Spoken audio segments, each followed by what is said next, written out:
Hola, ¿qué tal amigos? Mi nombre es José Alberto León. Aquí me encuentro en Santa Cruz, Chile. Me encuentro con mi amigo Luis Fernando. El día de hoy vamos a conversar un poco lo que viene siendo la situación que se está viviendo en Venezuela. Sí, bueno, mi nombre es Luis Fernando Ojeda, soy coordinador, soy secretario político en Mente Joven Aragua en Venezuela. Soy el director de Infolytics y estoy acá en la UFPP para hablar sobre el tema de Venezuela y sobre las cuestiones que tienen las cuestiones relativas a todo mi trabajo y el trabajo de mi equipo en el medio de comunicación Infolytics.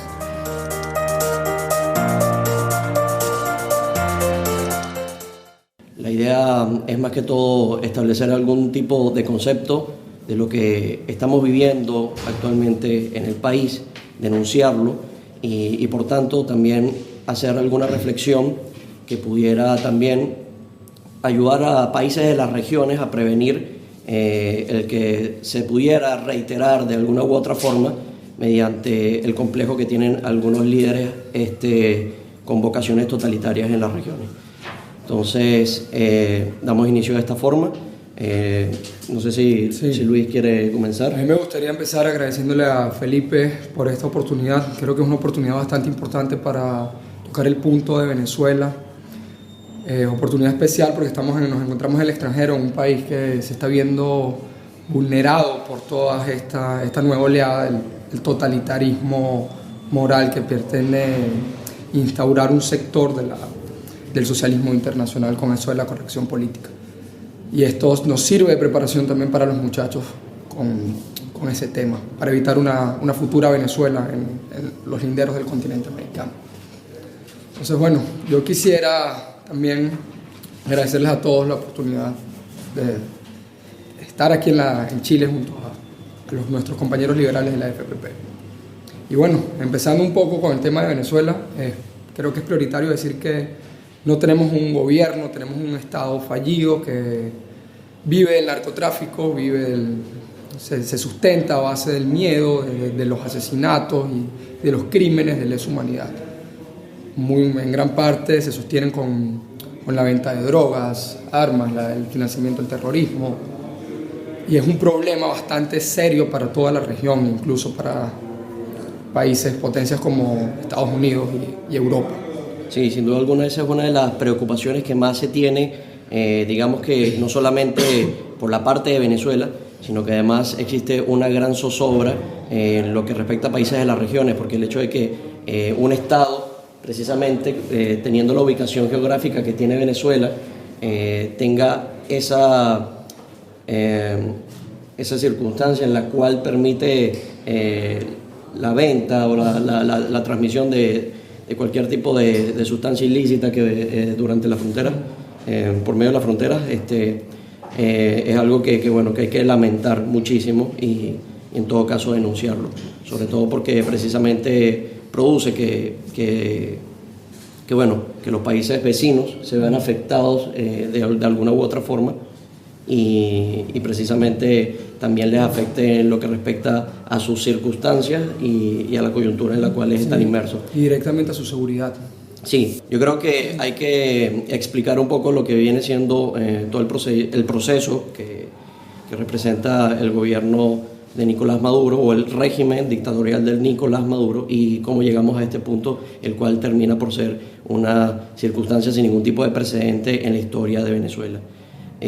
Vivimos una etapa en la cual se consolidó esa estrategia política que tiene como principal pretensión y propósito el perpetuarse en el poder, independientemente de cualquier tipo de supuesta vocación que se haya podido aterrizar desde primera instancia al momento de presentarse en unas elecciones como lo hizo Hugo Rafael Chávez Frías. Vivimos una etapa de mucha demagogia, vivimos una etapa que también se pudiese singularizar por el maniqueísmo, o sea, el establecimiento de que existe un enemigo, una persona o un factor que es aquel que se encarga principalmente de que ciertas cosas no se puedan cumplir o que la condición de vida de las personas tenga una causa y sea responsabilidad de ese enemigo que se está tomando en cotación, que en este caso serían los enemigos, los tres enemigos, como yo a veces lo he comentado en distintas disertaciones, donde se refiere al enemigo interno, el enemigo externo y el enemigo anterior. El enemigo interno termina por ser la oposición y por lo que ellos llaman la oligarquía o los burgueses, que son a fin de cuentas estos empresarios que terminan por generar, digamos que, o tener control en su momento de los medios de producción en Venezuela. Tenemos el enemigo externo, que es para ellos el imperialismo norteamericano, y tenemos también el enemigo anterior, que supone también esa parte de la oposición que en su momento, durante el tiempo de democracia posterior a la dictadura de Marcos Pérez Jiménez, después del 23 de enero de 1958, manejó el país quizás de una manera no del todo responsable, donde precisamente ellos pudieron captar el descontento como para poder aferrarse en el poder por medio del tiempo y sembrar el resquemor, el resentimiento, la tirria hacia estos factores políticos. Entonces, sin duda alguna, hay que destacar que estas características son propias de gobiernos populistas y que se basan precisamente en eso, identificar un enemigo que no nos deja cumplir nuestras propuestas, las promesas que hemos tenido en un principio.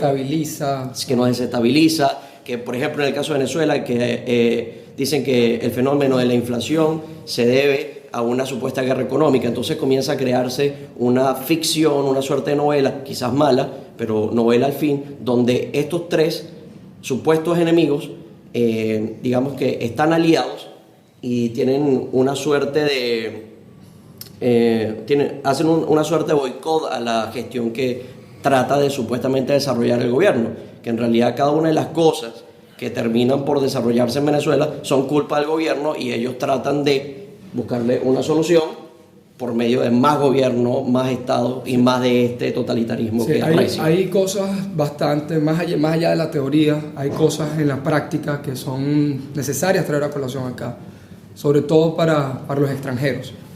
El panorama dentro de Venezuela es similar al de la novela 1984 de George Orwell, en el cual todas las libertades se ven socavadas. Bien, ahora en Venezuela estamos atravesando momentos de persecución tremendos. Hace poco me enteré que apresaron a un diputado de la Asamblea Nacional Venezolana, opositor, el Juan Requesens, y también han extendido amenazas hacia nuestro partido, que es 20 Venezuela, el partido, uno de los partidos que lidera la coalición Soy Venezuela, que pretende desplazar a la dictadura del poder a través de la presión ciudadana.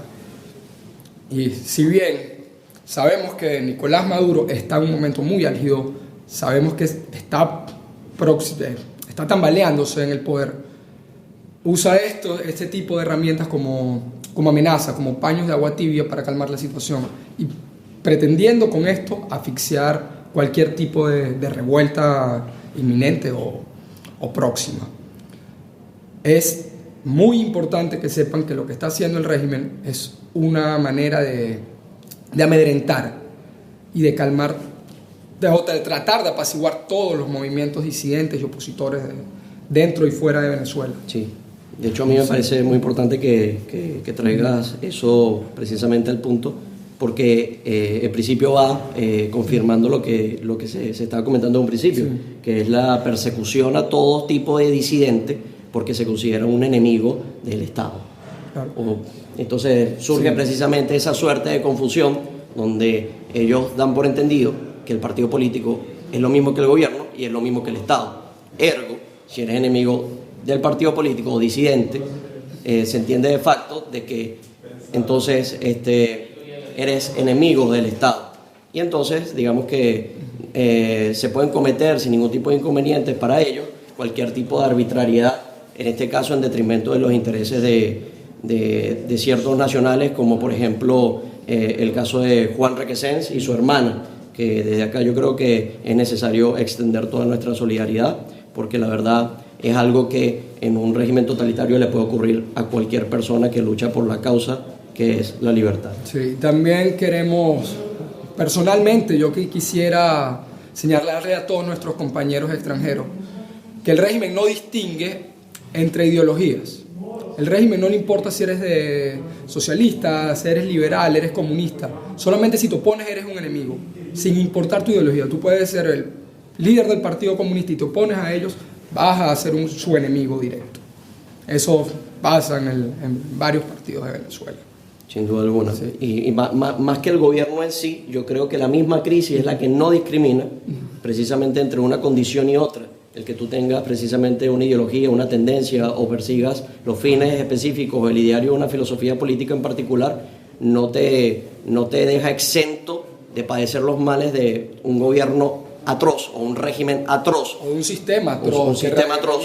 Que es el problema. Que se ha intentado a lo largo del tiempo y lamentablemente nos hace poco a poco padecerlo más y más, y sobre todo muchos de los nacionales que terminan por ser parte de ese éxodo masivo que termina por salir del país, que en el caso, por ejemplo, que aquí se ve en Chile, se ve en países hermanos como Perú, que digamos que siendo aledaños tienen esta circunstancia donde tienen que recibirlos.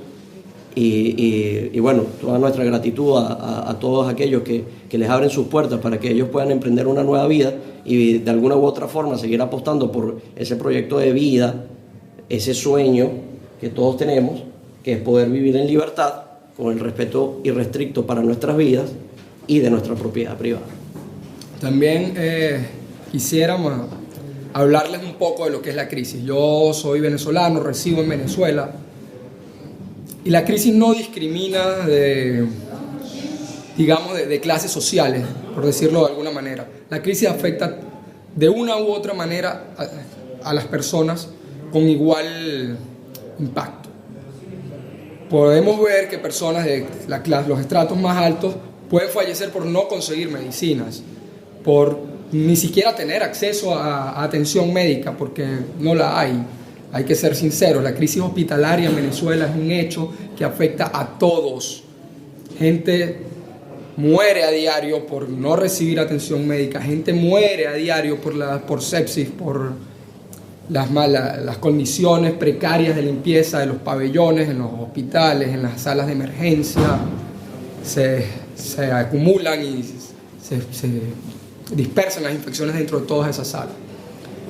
Con el tema de la alimentación, quienes se ven más afectados obviamente son los pobres, pues no tienen el poder adquisitivo para poder cubrir todas sus necesidades alimentarias básicas y son, como ya lo reitero, los más afectados.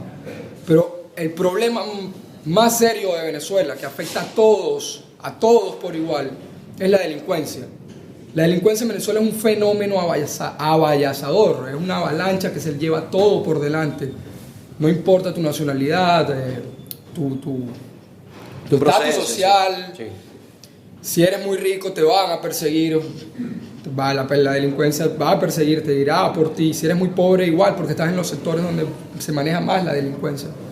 Entonces es un tema bastante delicado que a mi juicio es el problema más fuerte y más difícil de eliminar de Venezuela, más que los problemas económicos y sociales. Sí, Luis. La delincuencia es lo peor. Yo, actualmente tenemos varios compañeros alrededor que son de distintos países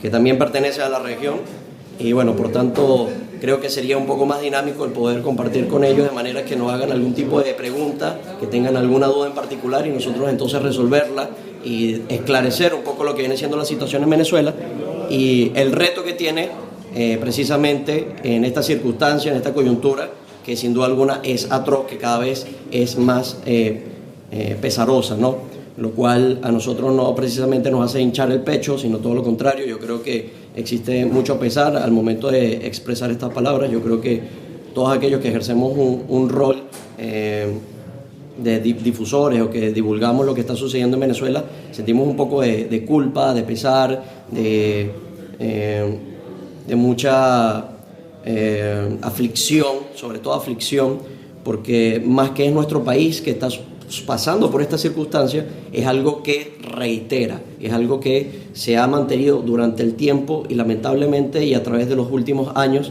se cuenta siempre la misma historia y quizás a veces hasta peor, quizás hasta un poco más caótica, quizás hasta un poco más más triste de lo que de por sí es, sobre todo por el testimonio de muchas de las personas que lamentablemente, independientemente de la condición de vida o el estatus que tenían en Venezuela, han tenido que reducirlo de manera muy ostensible, al punto que puede ser profesional y tener que estar limpiando los baños, puedes estar trabajando, como dicen acá, de garzón o de mesero, que prácticamente es lo mismo, son sinónimos entre sí aquí. Y bueno, es una circunstancia bastante terrible, pero bueno, no sé si alguno quisiera hacer algún comentario en pregunta de lo que estamos pasando actualmente en el país, para poder aclararlo. Sí. Y en todo caso establecer una hipótesis de cómo se podría prevenir, ¿sí? Gustavo. De lo que comentaste entendí que hay como tres actores políticos que están formándose en Venezuela, por lo que entendí yo. Sí. El gobierno, partido y la milicia y todo este narcoestado que está al mando, la oposición y la delincuencia, porque supongo que la delincuencia no está ni a favor de Maduro ni a favor de la oposición, porque supongo que les roba a las dos. ¿Cómo es que se formula eso y cómo es que la delincuencia aún no llega a quebrarse en la crisis? Sí, bueno, quisiera yo responder. Sí, claro, adelante, por favor.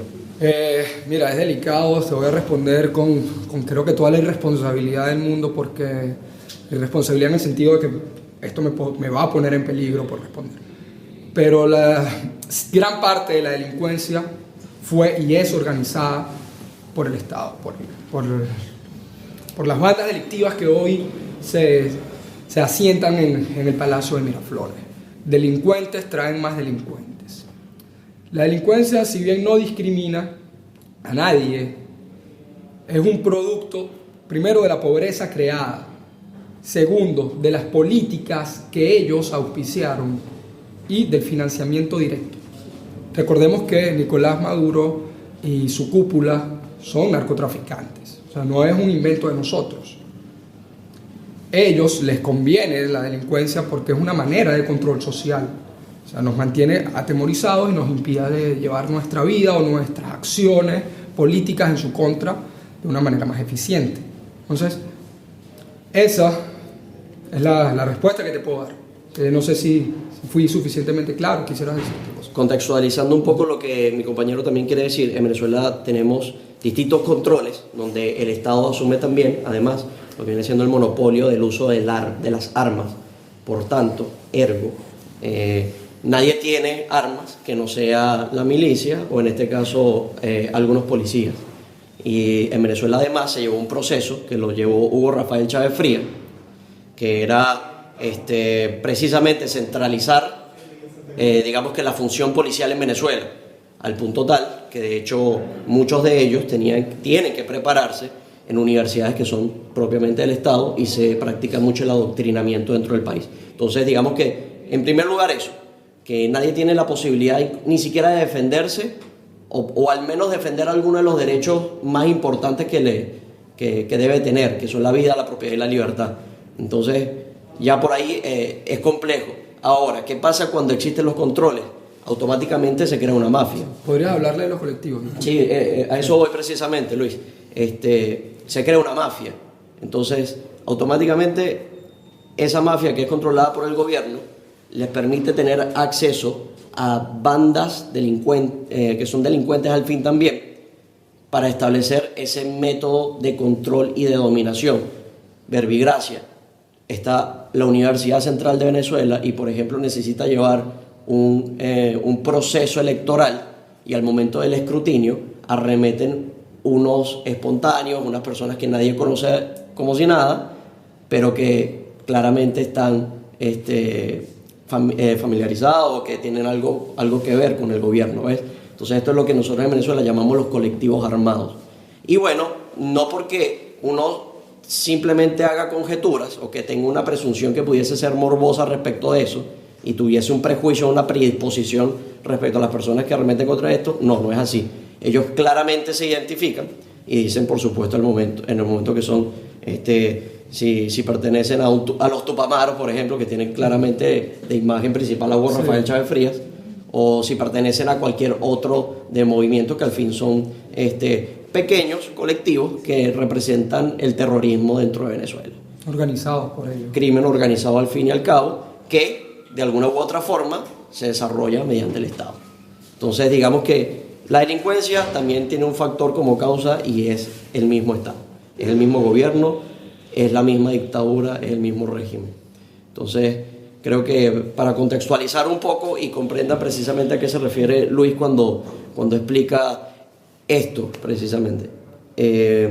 ¿Alguna otra pregunta? ¿Sí? Sí. Tal vez si nos pueden contar sobre el problema de la inflación, o sea, contextualizar un poco cómo vive la gente día a día, cómo funciona todo este tema de que se compra plata. Bien, yo creo que debería responder esa pregunta yo. La inflación es un problema grande.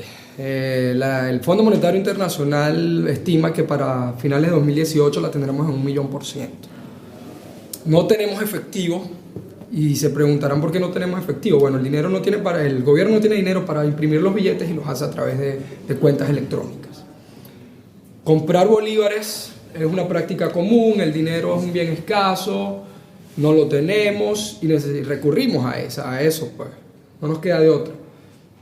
El dinero lo compramos más o menos con un porcentaje aproximado del 350%. Es decir, si yo quiero 1.000.000 de bolívares en efectivo, termino pagando 3.500.000 bolívares a través de las cuentas electrónicas. Así funciona la compra de dinero. El salario mínimo venezolano es de 5 millones de bolívares, lo que equivaldría aproximadamente a $1.40 más o menos. Creo que hasta menos. No, desde que llegué aquí a Chile no he visto cómo está el dólar. Es difícil vivir con $1 al mes. Se imaginarán qué hacen con $1 aquí en Chile o en sus países. Acá en Chile son 640 pesos, lo cual ni siquiera termina por ser un pasaje de metro. Bueno, o sea, entonces no pagas, con lo que un venezolano trabaja en un mes no paga el metro aquí en Chile.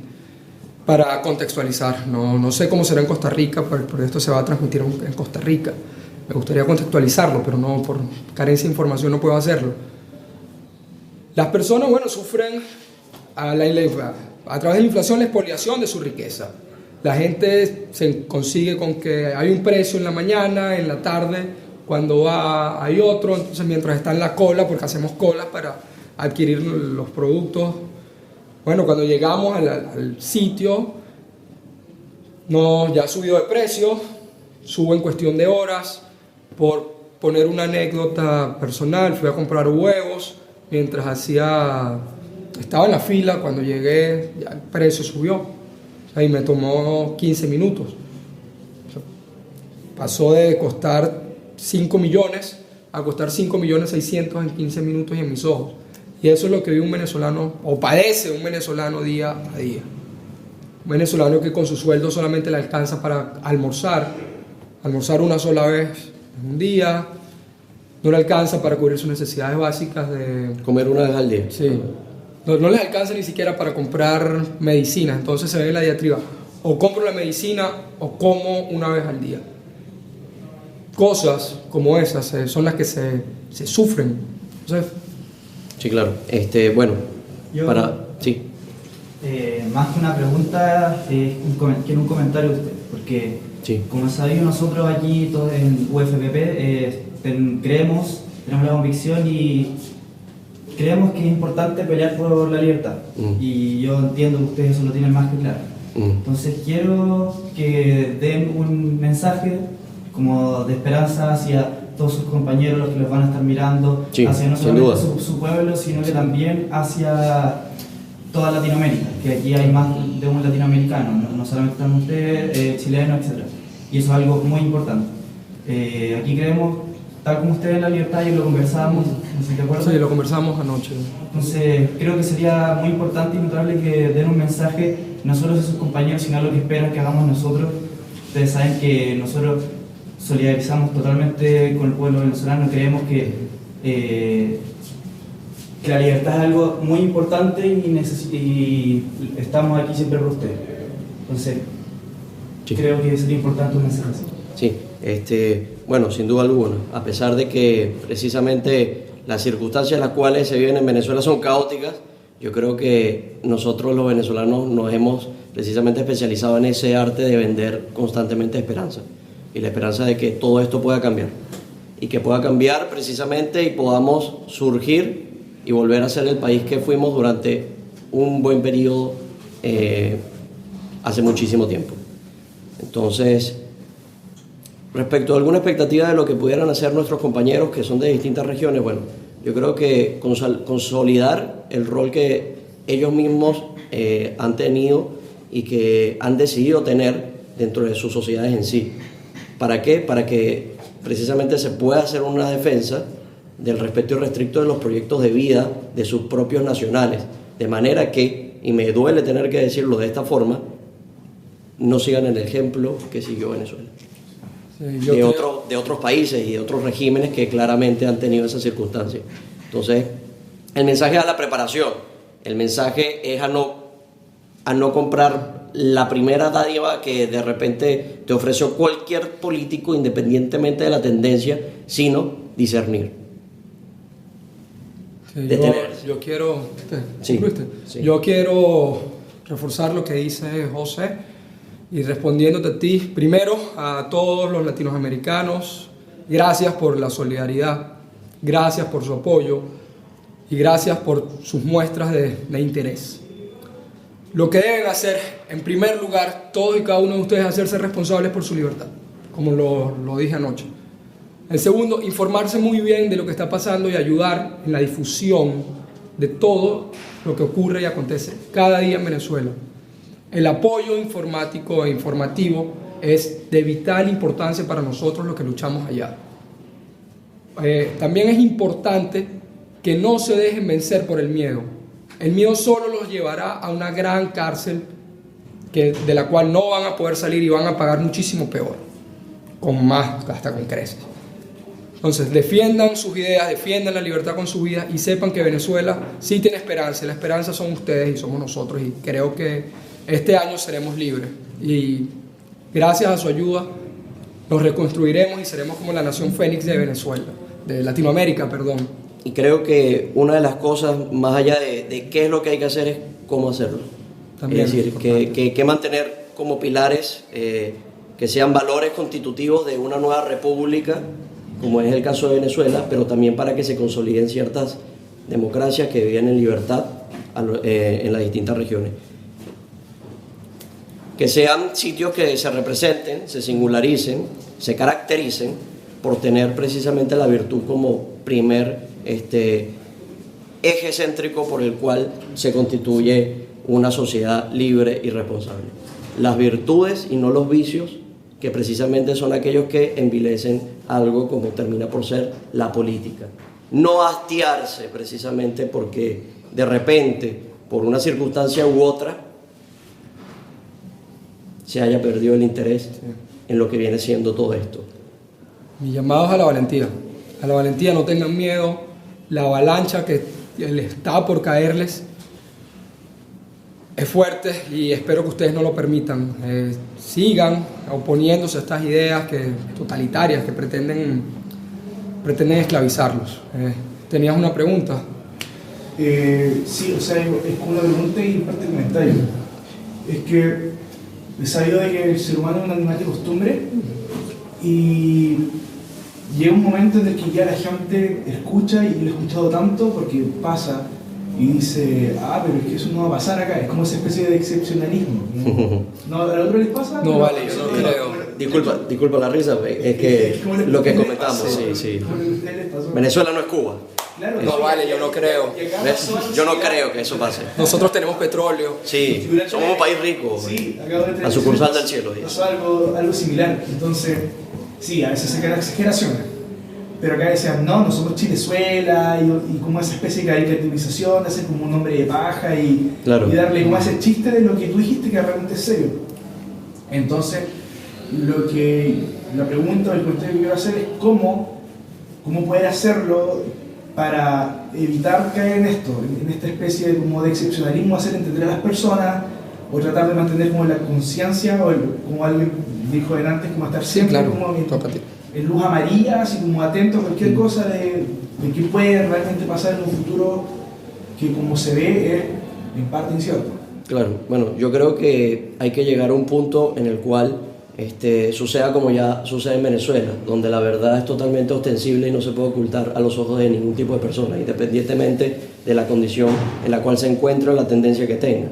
O sea, en cualquier país, en cualquier región, simplemente hay que tener un buen discernimiento respecto de las cosas que nos están diciendo, que van a hacer o que pretenden hacer, y en el caso de que exista la pretensión totalitaria de dominar a todo el mundo, bueno, simplemente llegar a la conclusión de combatirlo con sensatez, con mucha coherencia en las acciones respecto de lo que se pregona, de lo que se cree y lo que establece el ideario y los valores constitutivos de la sociedad libre y responsable, y decir que el rey está desnudo. Chicos, acá en Chile, y lo conversaba contigo, José, el otro día en el bus y también allá abajo, hay mucha gente que increíblemente celebra el régimen que se está llevando a cabo en Venezuela. Y tú le dices, oye, tranquilo, ¿qué estás celebrando? Hay gente que se está muriendo de hambre. No, es que es culpa de Estados Unidos. Pero igual, no, es que me gustaría que ustedes le den un mensaje a esa gente que aquí en Chile celebra el régimen que ustedes tienen en Venezuela. Bueno, yo quiero darles un mensaje, no se los deseo. A ustedes, muchachos, que piensan así, no les deseo ni siquiera el 1% de lo que pasa en Venezuela. Hagan burlas, ríanse, está bien, pero estén atentos, que a ustedes también les puede pasar. No es culpa del imperio, es culpa del socialismo. No es culpa de Estados Unidos, es culpa de Maduro, es culpa de Chávez. No es culpa de Trump, no es culpa de Obama, no es culpa de Hillary, de nadie. Los responsables de esto son los cubanos, también tienen bastante que ver, por si también quisieran defender el régimen castrista castrense, de los Castro, perdón. Castrista y castrense. Sí. Entonces, bueno, sigan con lo suyo, pero estén atentos, que también les puede pasar. Y morirse de hambre, les aseguro que no les va a gustar. Bueno, yo creo que hay cosas que sinceramente no se pueden negar. La realidad es una sola. La existencia existe, A es A. O sea, lo que sucede en Venezuela es un hecho que no se puede negar, que es evidente, es ostensible a la vista de todo el mundo. Y yo creo que, como decía al iniciar la idea, es una suerte de escepticismo. Escepticismo por lo que ha ocurrido previamente, porque yo podría justificar que siendo de otro país, por el caso, por ejemplo, de México, yo podría decir, es que una frase que me acuño de vez en cuando, nadie aprende de socialismo ajeno. Pero evidentemente a algunas naciones pues les toca vivir ciertos procesos para poder darse cuenta de lo que termina por tener como consecuencia este tipo de ideas, que termina por socavar todo tipo de libertades y las vidas al fin y al cabo de todas las personas, lo cual es terrorífico. Yo creo que es escepticismo, porque a pesar de que se vivió en Chile, que es el caso que tú me mencionas, yo creo que tocó vivir un poquito más de eso seguramente, porque 2 décadas de lo que se vivió aquí en Chile durante un periodo o un lapso mucho más corto, sin duda alguna, no les dio la posibilidad de tan siquiera darse cuenta de que por lo menos en un país como Venezuela, o como por ejemplo esa Ucrania de 1928, que era de libertades socavadas por medio de la Unión Soviética, por el mismo sistema, sufría tanto e hizo consuetudinario algo tan horrible como es la pobreza, la miseria, la precariedad. Todo ese tipo de cosas, la exigüidad, son cosas que hay que denunciar constantemente. No tratar de buscar una causa de repente como para poder reivindicar una idea que sin duda alguna siempre uno tiene que tenerla bajo sospecha y no subestimarla. No subestimarla en lo absoluto, porque las ideas tienen poder. Sí, bueno, yo creo que ya hemos terminado. Sí. Nuevamente quiero agradecerles a todos por la oportunidad de primero recibirnos en Chile como una casa temporal. Gracias por su hospitalidad, gracias por toda la atención que nos han prestado y por su apoyo, que es importante. Desde Vente Venezuela, joven, desde Infolitics, quiero extenderles un gran abrazo y mi sincero agradecimiento. Bueno, hablando también por mi parte, desde Se Dice Libertad, por supuesto, toda la gratitud.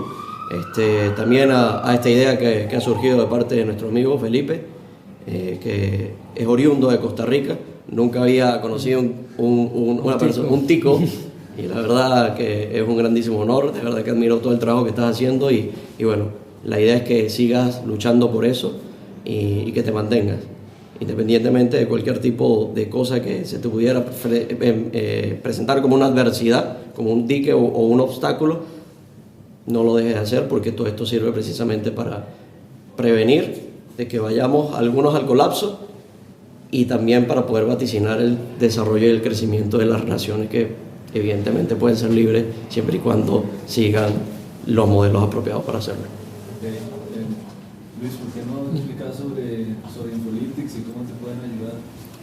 Excelente. Infolytics es un medio de comunicación web que trata de difundir las ideas de la libertad a través de cómodas viñetas que explican todo nuestro ideario.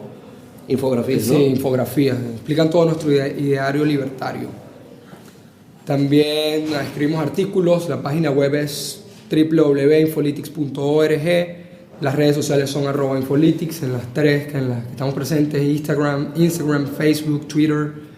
Y bueno, pueden ayudarnos con donaciones vía PayPal. El correo electrónico, no sé si pudieras adjuntarlo en la descripción del correo, es o el PayPal sí, Me. O el link de PayPal Me, te lo puedo hacer llegar. Sí. Acá no lo tengo a la mano, no lo recuerdo.